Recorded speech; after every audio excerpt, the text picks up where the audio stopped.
Oklahoma, where the wind comes to the sun. That is the new Miss USA. Right there in New York, Olivia Jordan, crowned on Sunday. She's with us right now. Oh, what were you saying? With her crown on. What was the runner-up? I think With my Texas. crown on. What was she saying to you when she's holding hands? And then right when it's over, oh, I'm happy for you. Yeah, what are you saying to each other?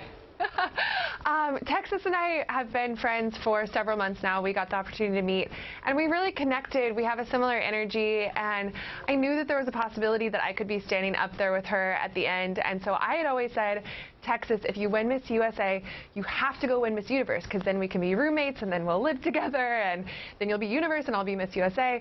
And in that moment, I got the crown, and so I told her, let's be roommates. And so that was my little encouragement, but a little pressure on myself. Now I have to go win Miss Universe, I guess. Hey, I think you got a shot here. Now, Olivia, you said y'all were friends. Give me, what goes on backstage? Are all the women, are y'all chatting about things? Are you worried about the Q&A? Are you complimenting each other's dresses? Like, what really goes on backstage? Ooh, the down low. Yeah, the DL. The down low.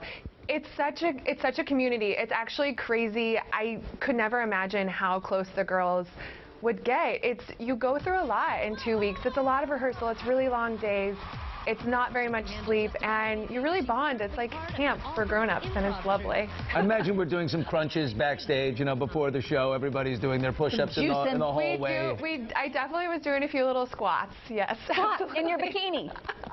Yeah, it was not good for camera angles, but it was good for walking afterwards. Olivia, you are now under the tutelage of the Donald. This is the Donald's organization. Have you been following the exploits of the Donald, who was not in attendance when you were crowned because he was, you know, out campaigning and all that?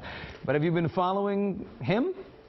Yes, I actually have followed him on Twitter for a while now, so I am very aware of Donald and his involvement with the organization. But the organization is run by a large group of people, and it's a family, and there's many people that make it possible. And I haven't had the opportunity to meet him yet, but I have met my Miss Universe family that are in New York, and I've gotten all the hugs and been really welcomed into this group.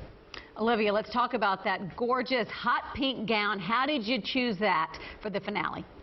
You know, I always have wanted to be Miss USA. I've always wanted to compete on this stage as a little girl, and it was something that as I grew older, I sort of developed a fear around it. I didn't want to do it and fail, and so this was my moment of just like letting that little girl come out and wearing my dream dress and just feeling like a princess and putting it all out there and just letting whatever happened happen, and I'm so glad that this is what happened. But that's a bold dress. It worked out. A little southern charm in there, a little, yeah. I think it paid off. I think it did. A little gone with the wind moment. Thank you.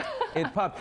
And does any part of you sort of upset that NBC and Univision's, the big carriers of the pageant, kind of went away? In the end, it ended up on reels. The production was beautiful. The stage was beautiful. It was fantastic. Yeah, but you wish the larger audience would have a chance to see this. You know, it was a little disappointing initially when we got the news. We had just shown up to Miss USA, and the first thing we heard when we got there was that we no longer air on Univision, we no longer air on NBC. So of course that was a little disappointing, but I've been in the entertainment industry before. If you learn anything in entertainment, you learn to roll with the punches, and I had no concerns that there would be a hitch in the show, and there wasn't. It went on without a fault, and Reel's channel did a great job, and they were such a family, and they supported us, and I think they did a great job highlighting each girl and giving everyone a moment to shine on the Reel's channel, and now all those clips will live forever, and all those girls will be celebrated for their stories.